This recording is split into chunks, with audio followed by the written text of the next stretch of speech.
கல்லட்டி மலைப்பாதையில் சுற்றுலா வாகனங்கள் செல்ல தடை, வாழ்வாதாரம் பாதிப்பதாக மக்கள் புகார். கல்லட்டி மலைப்பாதையில் சமவெளியிலிருந்து மேல் நோக்கி அனுமதிக்கப்படும் சுற்றுலா வாகனங்கள் கீழ் நோக்கி செல்ல தடையும் விதிக்கப்பட்டிருந்த நிலையில் தற்போது பண்டிப்பூர், முதுமலை, மஸ்னகுடி வழியாக வரும் வாகனங்கள் கல்லட்டி வழியாக ஊட்டி வரக்கூடாது என தடை விதிக்கப்பட்டுள்ளது.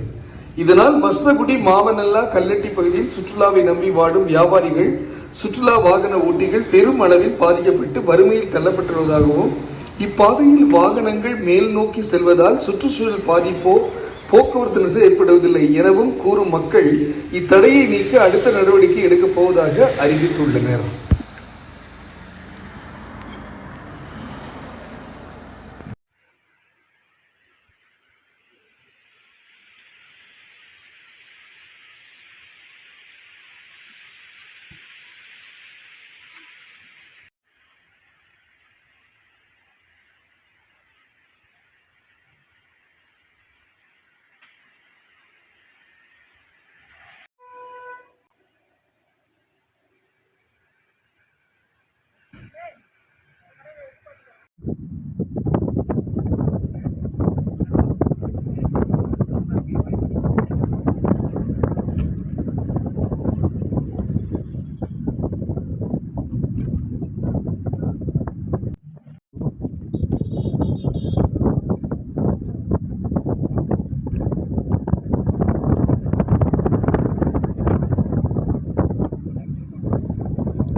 வாகனங்கள் போக்குவரத்தை சுற்றுலா வாகனங்களை தடை செய்ய சொல்லியிருக்காங்க. கோர்ட்டு இப்போ போன மாதம் ஆர்டர் போட்ட போது அப்படி சொல்லியிருக்கிறதா சொல்கிறாங்க. அந்த ஆர்டரில் அவங்க என்ன மென்ஷன் பண்ணால் 29 நாளில் என்ன ஆர்டர் போட்டிருக்கோ அதை இம்ப்ளிமெண்ட் பண்ணணும்னு சொல்லியிருக்காங்க.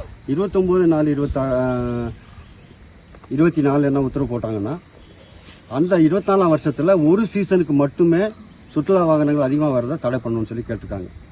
அதை வச்சுட்டு இப்போ 26ல் எப்படி சுற்றுலா வாகனங்கள் வர்றதை தடை பண்ணணும்னு சொல்கிறாங்கன்னு புரியலை. ரெண்டாவது, இவங்க சுற்றுச்சூழல் பாதுகாப்பு அப்படின்னு சொல்கிறாங்க. சுற்றுச்சூழல் பாதுகாப்புன்றது கோர் சோனில் அதிக வாகனம் போகாமல் தடை பண்ணணுன்றது தான் சுற்றுச்சூழல் பாதுகாப்பு. இது பஃபர் சோன் வழியில் அந்த கோர் சோன் போகிற வாகனத்தில் ஒரு சில வாகனத்தை திருப்பி பஃபர் சோன் வழியில் போகிறதுல எந்த விதமான பாதிப்புமே இல்லை, மிருகத்துக்கு பாதிப்பு இல்லை. இவங்க என்ன சொல்கிறாங்கன்னா, NTCA அப்ரூவல், அந்த ரோடு அப்ரூவ் பண்ணியிருக்காங்க. NTCA அப்ரூவ் பண்ணால் மிருகத்துக்கு பாதிக்காதான்? NTCA இதை தான் அப்ரூவ் பண்ணியிருக்கணும். பஃபர் சோன் வழியில் அதிகமான வாகனத்தை போக விடுங்க, கோர் சோனில் வாகனத்தை குறைங்க அப்படின்னு சொல்லணும். அதுதான் உண்மையான சுற்றுச்சூழல் பாதுகாப்பு. அது கூட ஒரு புரிதல் இல்லாத மாதிரி இப்படி சொல்கிறாங்க. அதை சொன்னாங்கன்னு சொன்னோன்னா கோர்ட் எப்படி திடீர்னு தடாலடியாக கலெக்டர் ரோட்டில் வாகனங்கள் போகிறத தடை பண்ணணும்னு சொல்கிறாங்கன்னு புரியலை. பாஸ் இருக்கு, வாகனங்கள் ரெஸ்ட்ரிக்ட் பண்றாங்க. இத்தனை வாகனம் தான் வரணும்னு சொல்றாங்க ஒரு மாசத்துல, அத்தனை வாகனங்கள் தான் போகுது. அந்த வாகனங்கள் போகும்போது அதுல பிரிச்சுட்டு கோர் சோன்ல கொஞ்சமா, பஃபர் சோன்ல கொஞ்சமா போறதுல எந்த பிரச்சனை இருக்கு? ஏன் இந்த கலெக்டர் சாலையை பாதிக்க வைக்கிறாங்க? இது இந்த கலெக்டர் சாலை இப்படி பாதிக்க வைக்கிறதுனால என்ன பிரச்சனை? கலெக்டர் சாலையில போக்குவரத்து பாதிக்கிறதுனால இங்க ஏற்கனவே கோர்ட் உத்தரவுனால விவசாயத்துக்கு வேலி போட முடியல, விவசாயிகள் வேலி போட்டு விவசாயம் பண்ண முடியல. மேகமலையில மாடு மேய்க்கூடாதுன்னா இங்கே மாடு மேய்க்கூடாதுன்னு சொல்றாங்க. இங்கே விவசாயம் அடுத்தது சுற்றுச்சூழல் தான் நல்லதுன்றாங்க, சுற்றுச்சூழலை பாதுகாக்கிறோன்றாங்க. ஆனால் சுற்றுச்சூழல் பாதுகாக்கிறோன்ற பேரில் இன்னைக்கு விவசாயிகளை, சுற்றுலா பயணிகளை எதிரி மாதிரி பார்க்குறாங்க. இப்படி சுற்றுலா பயணிகளை எதிரி மாதிரி பார்க்கறதா எப்படி இவங்க சுற்றுலா வளர்த்துவாங்க? சுற்றுலா ரெஸ்ட்ரிக்ட் பண்ணுறதுக்கு நீங்கள் ஏற்கனவே பாஸ் கொண்டு வந்துட்டீங்கன்னும் போது, அப்போ அந்த குறிப்பிட்ட நபர்கள் மட்டும் இந்த வழியில் கலெக்டர் வெளியில் போகிறதுல என்ன பிரச்சனை?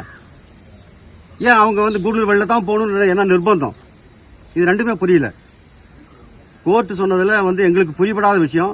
கோர்ட்டுக்கு தவறாக சொல்லி கொடுத்துட்டாங்களா, இல்லை கோர்ட்டுக்கு அது ப்ரெசென்ட் பண்ண விதத்தில் தெளிவில்லாமல் இருக்குதோ? எதனால இந்த கலெக்டர் ரோட்டில் இந்த சுற்றுலா வாகனங்களை தடை பண்ணுறாங்க புரியறதில்ல. கலெக்டர் ரோட்டில் மேலே போகும்போது எந்த பாதிப்பும் ஏற்படலைன்னு சொல்கிறாங்க. இது வரைக்கும் கீழே இறங்கும்போது பிரேக் ஃபெயிலியர் ஆகுது, அதனால நாங்கள் தடை பண்ணிட்டோம்னு சொன்னால் அர்த்தம் இருக்குது. மேலே போகிற வாகனத்தினால எந்த பிரச்சனையும் இல்லைன்னும் போது ஏன் இப்படி பண்ணுறாங்க? இது மக்களுக்கு புரியாத விஷயம். மக்களுடைய வாழ்வாதாரம், மக்களுடைய சாப்பாடு பூராவுமே அரசாங்கத்தில் இருக்க அதிகாரிகளும் சரி, அரசியல்வாதிகளும் சரி, சரியா புரிஞ்சுட்டு செய்யாதனால எங்களுடைய வாழ்வாதாரம் சுத்தமா போயிடுச்சு. எங்களுக்கு சாப்பாட்டுக்கு இல்லாத சூழ்நிலை உருவாகிட்டு இருக்கு. இதை நாங்க எப்படி எதிர்க்கணும்ன்றதை இன்னும் நாங்க முடிவு பண்ணல. நாங்க இப்பதான் எங்களுடைய வாழ்வாதாரம் கழுத்தை நெரிக்கிற நிலைமைக்கு வந்திருக்கு. இதை பத்தி நாங்க ஒரு தெளிவான முடிவு எடுத்த பின்னாடி உங்களுக்கு தெரியப்படுத்துறோம்.